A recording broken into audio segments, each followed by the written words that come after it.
On November 14, 1924, at a depth of 200 meters beneath the relentless permafrost of the Svalbard archipelago, a Norwegian excavation team deactivated their pickaxes and fell silent. They had breached the ancient ice crust and reached a dark chamber of smooth basalt stone. But it was not the impossible underground architecture that paralyzed the 14 men. It was the acoustics. When the chief geologist's hammer slipped and accidentally struck the black wall, the sound of metal against rock did not echo.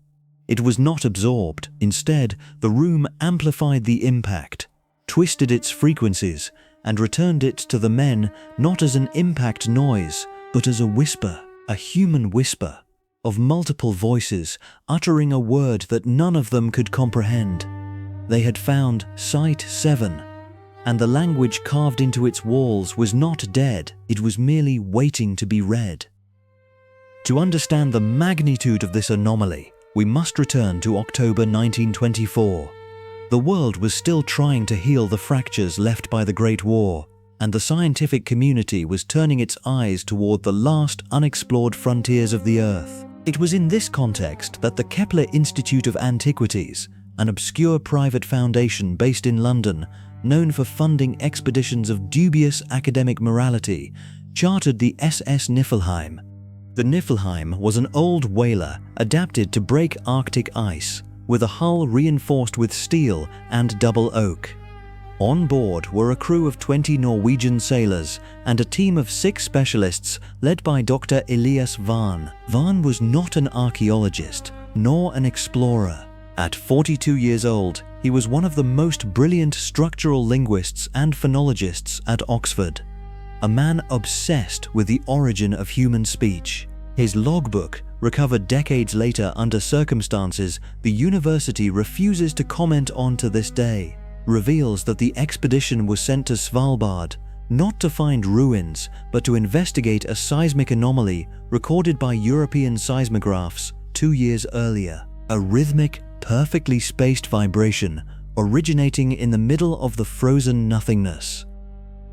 Elias Vane's diary is a disturbing documentation of the degradation of the rational mind in the face of empirical impossibility. On October 28th, 2 weeks after setting up base camp on the permafrost, the steam-powered pneumatic drills finally gave way. The 30-degree below zero cold froze the machine oil, forcing the team to continue the descent with tempered steel pickaxes, shovels, and rudimentary dynamite explosives. That was when the ice gave way to rock. November 2nd. We reached the basal layer, but there is something categorically wrong with the geological topography of this pit. The stone shouldn't be here, not at this latitude. It is warm to the touch. Torvald, the head of the drillers, hesitates to continue.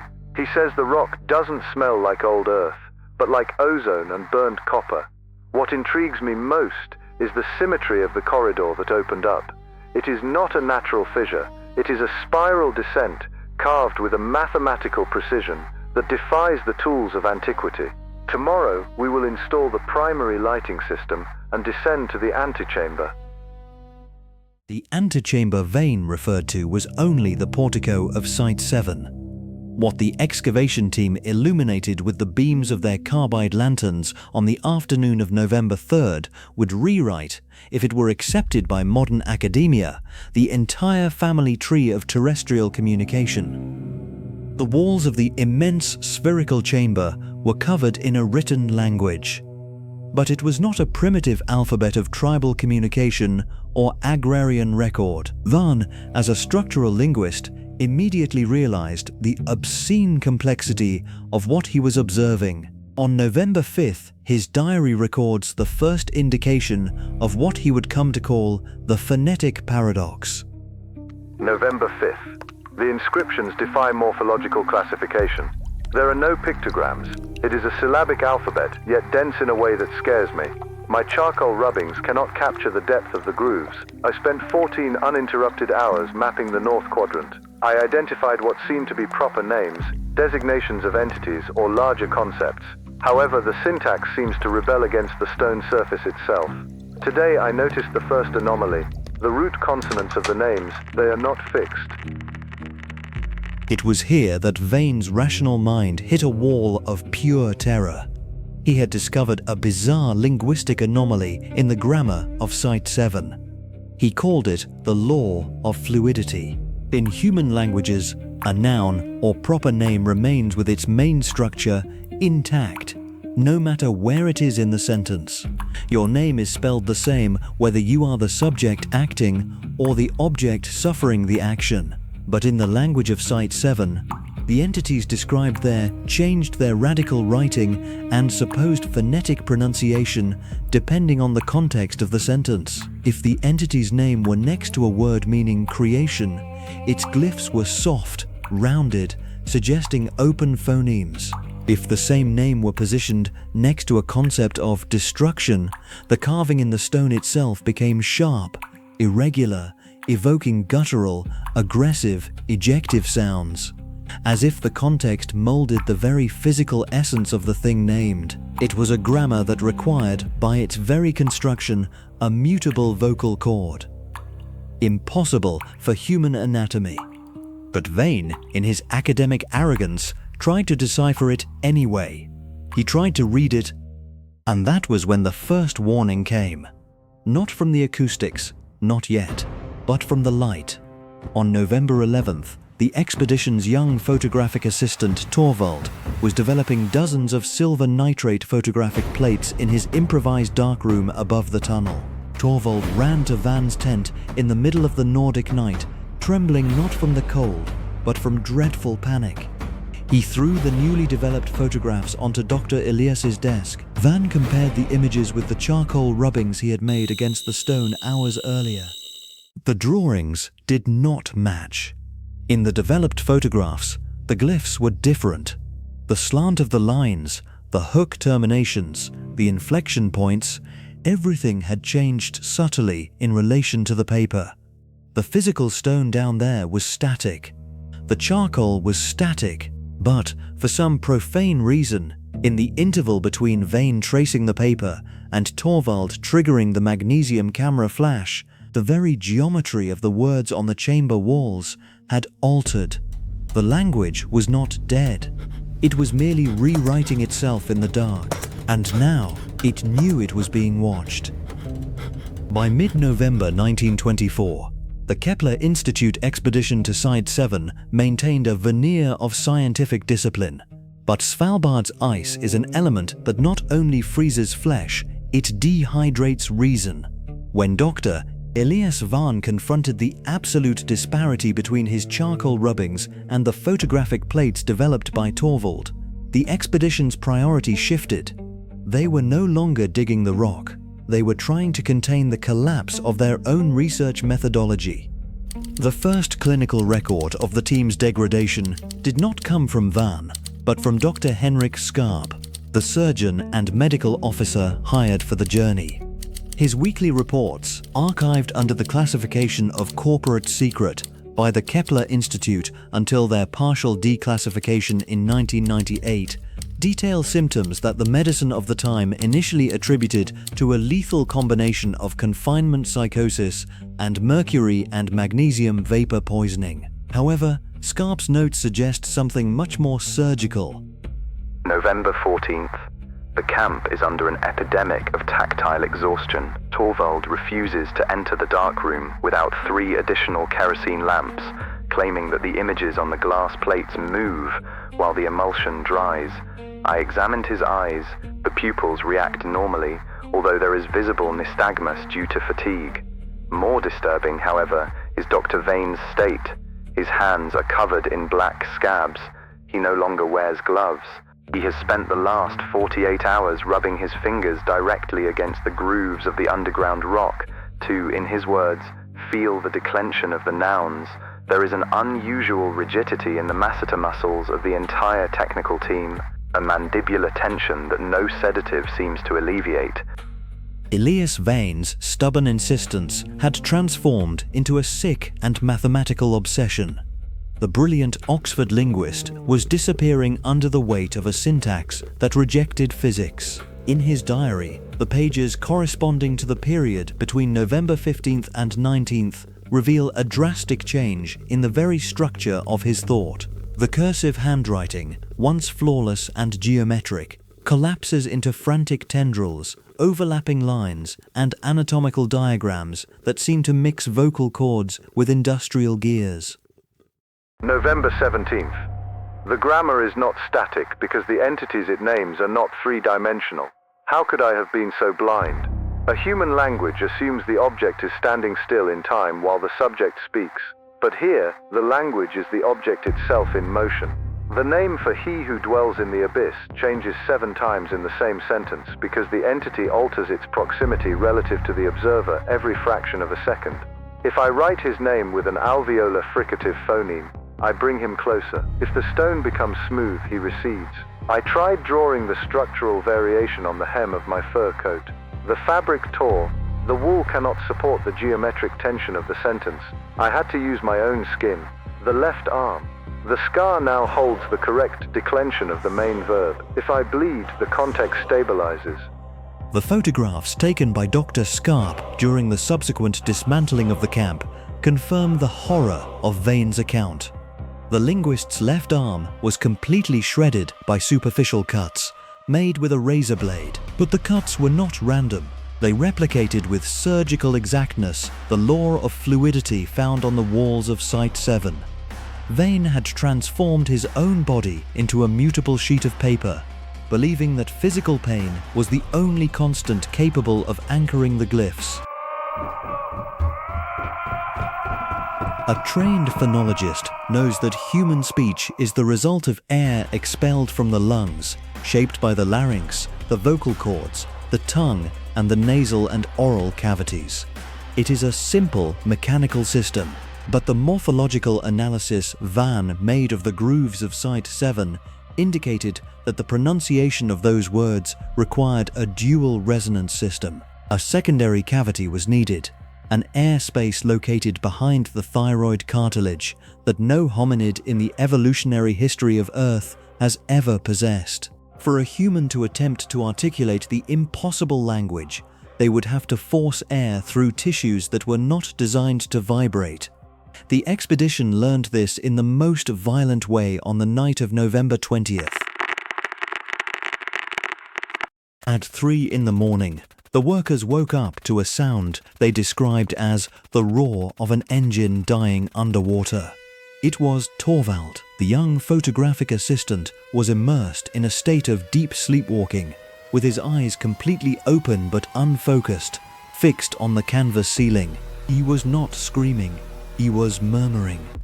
His brain, saturated with the images of the photographic plates he had developed, was processing the mutable grammar during his sleep. His vocal cords were attempting, by unconscious neurological reflex, to obey the law of fluidity. Dr. Scarp's subsequent clinical autopsy report details what happened in the 3 minutes Torvald tried to pronounce the name of the entity beneath the permafrost. The air, forced to pass through a resonant frequency for which the human larynx has no outlet, generated catastrophic subglottic pressure. Torvald's 2 true vocal cords did not merely vibrate, they suffered a complete avulsion, disintegrating under the mechanical vibration and tearing the surrounding tissues. When Scarp finally managed to open the young man's locked jaw with iron forceps, Torvald had already drowned in his own blood. His lungs were ruptured. He had tried to speak a single phrase of the language of Site 7, and his own anatomy had executed him for it. But the most frightening detail, the one that made Dr. Scarp lock his reports in a steel box and demand the immediate end of the expedition, was not Torvald's death. It was Vane's diary from that same night. As the assistant lay dying, choking in the tent next door, Vane wrote only 1 line in handwriting that no longer belonged to an Oxford man. Torvald missed the inflection of the 3rd phoneme. The context required him to offer the blood before finishing the noun. I will not make the same mistake. Rigor mortis sets in on the human body faster at sub-zero temperatures. On the morning of November 21st, What remained of Torvald's vocal cords and larynx was sealed in waxed canvas and stored in the supply shed, away from the heat of the greenhouses. Dr. Henrik Skarp did not need a second autopsy. The anatomical carnage in the boy's throat was the breaking point. Science had failed. The expedition had become a slaughterhouse. Skarp, assuming military authority of the mission under emergency protocol, ordered the immediate evacuation of Site 7. The SS Niflheim was 2 weeks away, trapped in the coastal ice. They needed the radio. But Svalbard does not forgive, and human obsession even less so. When Skarp and the telegraph operator entered the communications tent to send the distress signal to Tromsø, they found the equipment dead. It was not a mechanical failure caused by the cold. The thick copper cables of the directional antenna had been cut with industrial pliers. The lead battery acid had been deliberately poured over the transmitter's vacuum tubes. Skarp knew who had done it. Dr. Elias Vane had sabotaged the expedition's own umbilical cord to the civilized world. Vane would not allow anyone to leave, because while the team was panicking over death and isolation, the linguist had returned to the underground chamber and he had noticed the dust on the floor. Acoustic physics recognizes a phenomenon called cymatics, the study of visible sound and vibration. In the late 18th century, physicist Ernst Chladni proved that if you spread sand on a metal plate and vibrate it with a violin bow, sound frequencies will organize the grains into perfect, symmetrical, and complex geometric patterns. Sound dictates the shape of matter. What Vane discovered on the black basalt floor of Site 7 was cymatics applied on a titanic scale. The mountain was riddled with natural fissures that connected to the surface. When Svalbard's winter storms swept across the tundra, katabatic air currents were drawn into the subterranean complex. The wind traveled through the descending tunnels and flowed into the main chamber, not as a random breeze, but as a meticulously calculated air current. November 23rd. Torvald was an impatient fool. He tried to force the entity's speech using the weak flesh of his own neck, but he didn't need to speak.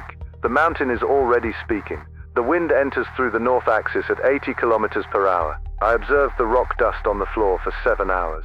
When the wind speed changes, the cave's acoustic frequency changes, and when the frequency changes, the dust on the floor moves on its own, drawing the exact same grammar that is carved into the wall.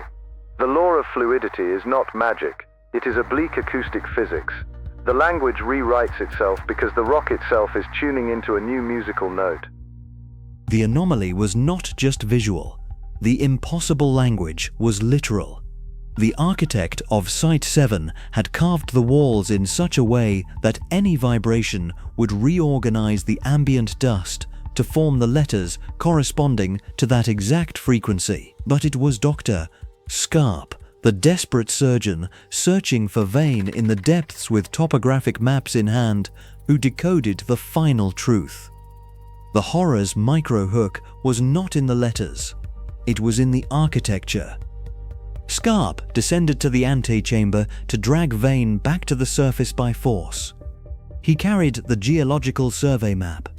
Under the light of the carbide lanterns, the surgeon looked at the cross-section of the pit drawn on the paper. He looked at the vertical shaft. He looked at the 2 asymmetrical rounded double chambers above the main room. Skarp's blood froze. He had already seen that drawing. He had been seeing that drawing in medical textbooks since college. Site 7 was not a tomb. It was not an ancestral temple, nor a library. The abyss's mathematical proportions, the air passages, the spiraled, striated corridors. Site 7 was a functional anatomical model. The entire cave was a colossal artificial larynx, a 1,000-meter deep rock throat. Elias Vane realized the same thing the doctor did, but his reaction was absolute ecstasy. Whoever had built that knew that human vocal cords would explode when trying to pronounce the fluid alphabet. So, they carved the entire mountain to serve as a wind instrument, a stone throat designed to resonate the impossible frequency. And on that exact night of November 24th, the camp barometer plummeted. The biggest Arctic storm of the century hit Svalbard. Millions of cubic meters of air were about to be violently injected through the mountain's trachea. The mountain had taken a deep breath, and now it was going to speak. In meteorology, an extreme barometric drop over a short period is the harbinger of explosive cyclogenesis, colloquially called a weather bomb. On the night of November 24th, the analog barometers at the Svalbard base camp didn't just fall. The glass faces of the gauges cracked from the pressure. The Arctic storm that swept across the plateau found no resistance, except for the 4-meter-wide vertical crater the expedition had dug. The tunnel descending into the bowels of Site 7 functioned exactly like the human trachea during hyperventilation. The mountain inhaled, and in the next 17 seconds, as the air pressure in the resonance chambers hit the critical point, the surface camp plunged into an expectant silence, a tactile vacuum. Then the mountain exhaled and uttered the first syllable. The sound didn't travel only through the air. It propagated through the ice, the steel, and the calcium in the men's bones. The first impact of the multiphonic chord on the surface wasn't psychological, it was mechanical. Acoustic physics defines infrasounds as frequencies below the human hearing threshold, but with waves so long they can bypass mountains and pass through solid concrete. The declassified reports compiled from Dr. Henrik Skarp's medical records recovered later describe the immediate effects of the impossible frequency. The sub-bass generated by the cave resonated exactly with the vitreous humor, the gelatinous fluid that fills human eyeballs. In the first 20 seconds of the mountain's exhalation, the entire team on the surface lost their balance. The vision of the 14 sailors and assistants blurred. The fluid inside their eyes was physically vibrating, creating severe optical illusions, visual ghosts, and chronic vertigo. The pressure burst the capillaries of the sclera, turning the team's eyes red and opaque. But the physical hemorrhage was an irrelevant side effect compared to the cognitive one. The mountain was pronouncing the fluid language, and the human brain, exposed to this grammar in a pure vibrational state, desperately tried to adapt. November 24th, 10 at night. The sound, it won't stop. Lars, the boatswain, he came to me with the navigation compass. He was crying.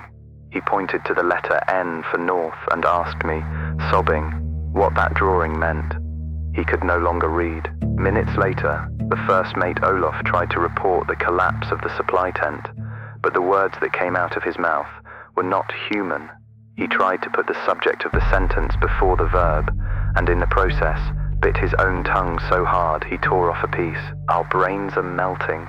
The frequency is erasing Norwegian, erasing English. It is installing its own syntax into our neurology. When I try to think of the word escape, my mind only sees spiral lines. The surface of Site 7 had become an open-air asylum.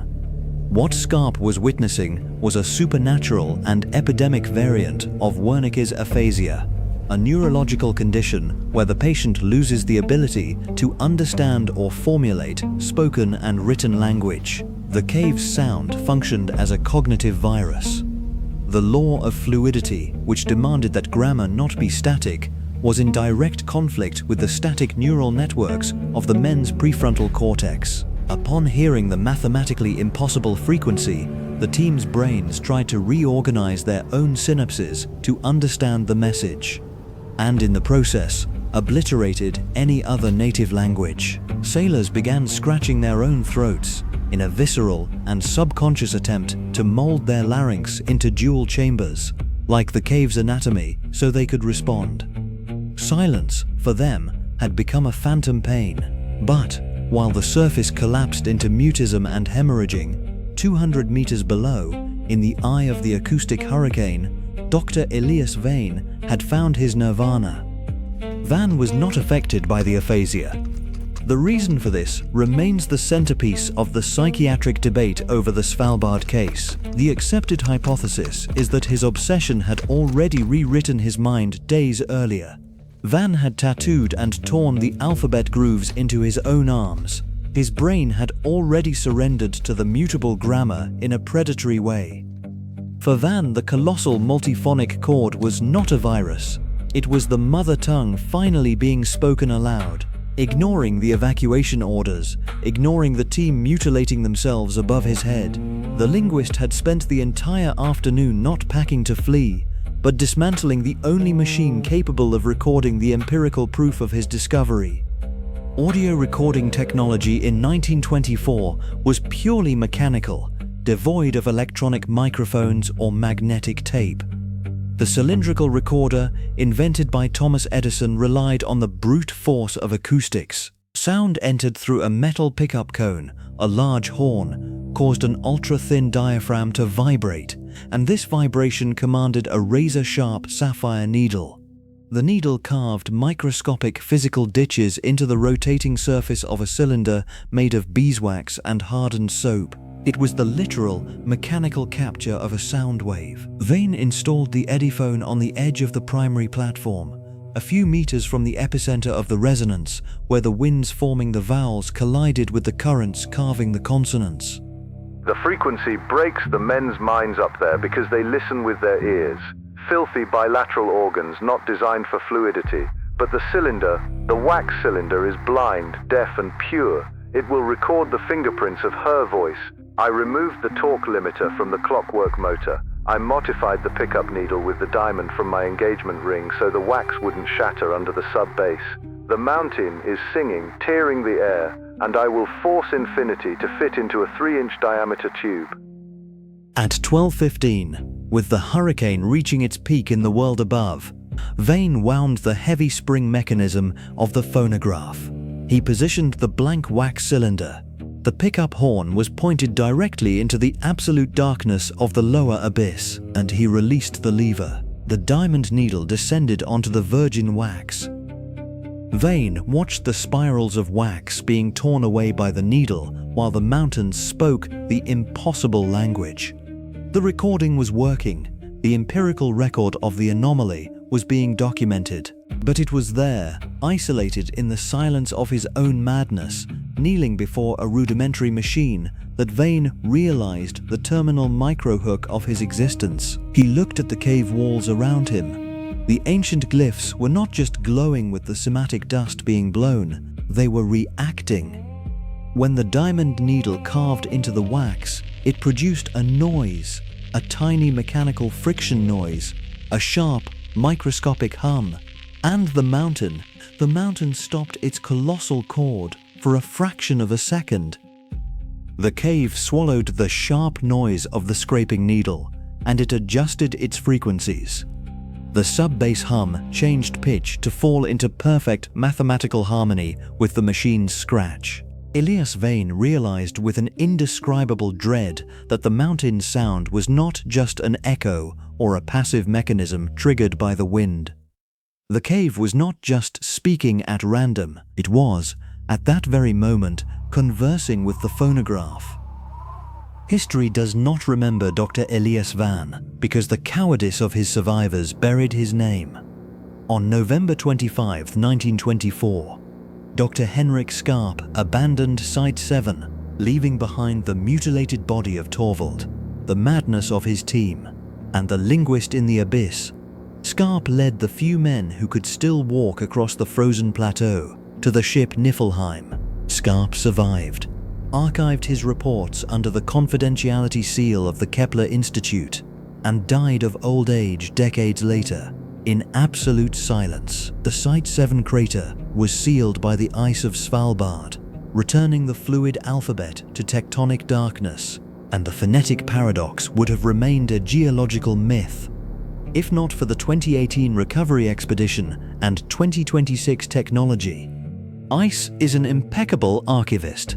When the corporate recovery team excavated the base of the main chamber nearly a century later, they did not find Elias Vane's body, only his heavy fur clothes folded methodically near the abyss, and the frozen Eddyphone. But the machine's clockwork spring had done its job. The wax had been grooved, the recording existed. Cylinder 7. For nearly 8 years, the physical media was considered unrecoverable. The animal soap and beeswax had become so brittle that touching the cylinder with any modern phonographic needle, even those of polished diamond, would shatter the grooves, destroying the audio forever. The Terror's Mobius strip seemed finally broken until March 2026. At the Foundation's Forensic Acoustics Lab, the technicians did not use needles. They used optical laser interferometry, a $1 million system designed to read original 18th century wax discs without touching them. The laser scanned the microscopic topography of the wax, measuring every ditch, every imperfection, and every scratch left by the needle Vane had built.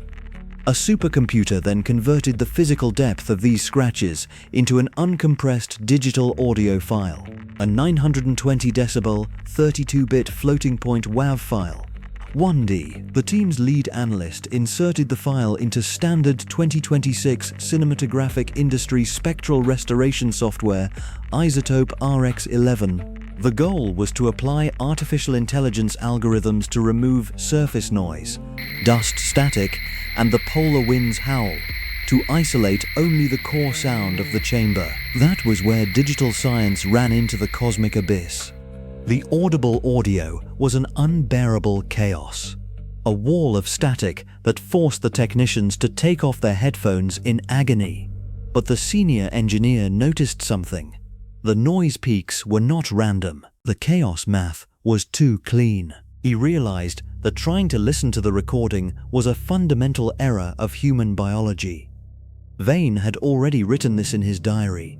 We listen with filthy bilateral ears. The impossible language was not made only for mutable vocal cords. It was a pure data architecture. The engineer did not need to listen to the mountain. He needed to see the sound.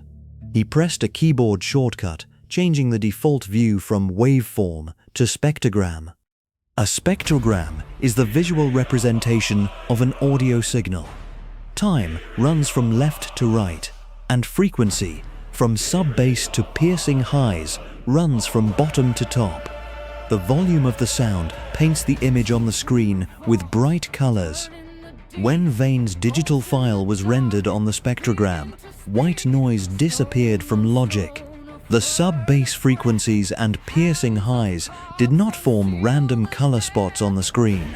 The mountain had not recorded a sound for the phonograph. The Law of Fluidity was using acoustic steganography to draw itself.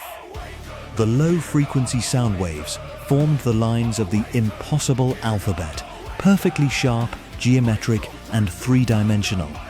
But the ultimate horror, the thing that made the software crash and the engineer vomit on his own lab table, was what the image began to do. In the exact second the human brain decoded the image on the monitor, the glyphs rewrote their own architecture within the computer's binary code. The grammar shifted, molding the audio peaks into the perfect, symmetrical, and ruthless shape of the entity's eyes. Elias Vane didn't just record an anomaly in 1924. He built the anatomical bridge. Svalbard's impossible language had been suffocating in stone and wax for millennia. It needed a mutable body to finally breathe. A body immune to vocal cord hemorrhages, made of electricity and code. The entity was no longer trapped in Site 7. The 2026 laboratory had just downloaded the phonetic god itself into the global computer network. Elias Vane's recording archive ends exactly at this frame. What happened to the Forensic Acoustics Lab technicians in the hours following the spectrogram reveal was not recorded on this server. The only technical note recovered in the digital rubble confirms that the lab's isolated network connected to the global internet for 3 brief and catastrophic minutes. The exact time necessary for the mutable grammar to dissipate through the world's fiber optic arteries. You may think you are safe. After all, you are just looking at a screen. But the code has already traced its way back through the cavities of your auditory system. The record you just consumed was not published for entertainment purposes. It is a screening protocol. an acoustic containment test released by the confidential files of Project ArchiveZero. If you made it to this exact millisecond of the dossier without exhibiting jaw spasms, scleral hemorrhaging, or degenerative aphasia upon hearing your mother tongue, consider yourself a statistical anomaly. Your neural network demonstrated primary resistance to the entity's visual steganography. For your own safety, we need to catalog this resilience. Rating this file positively by clicking like is not a social vanity ritual. It is the encrypted pulse that stamps your cognitive immunity into our databases. And subscribing to this network is the only protocol accepted by our administration for you to receive Level 2 security clearance. Do not ignore this directive. You will need this authorization very soon, because the impossible language is no longer confined to the rock and ice of Svalbard. It is leaking. It is rewriting other languages to fit its impossible phonetics. In our next declassified file, we will investigate the new epicenter of this contamination, the leak of the codex of the Silent Sun.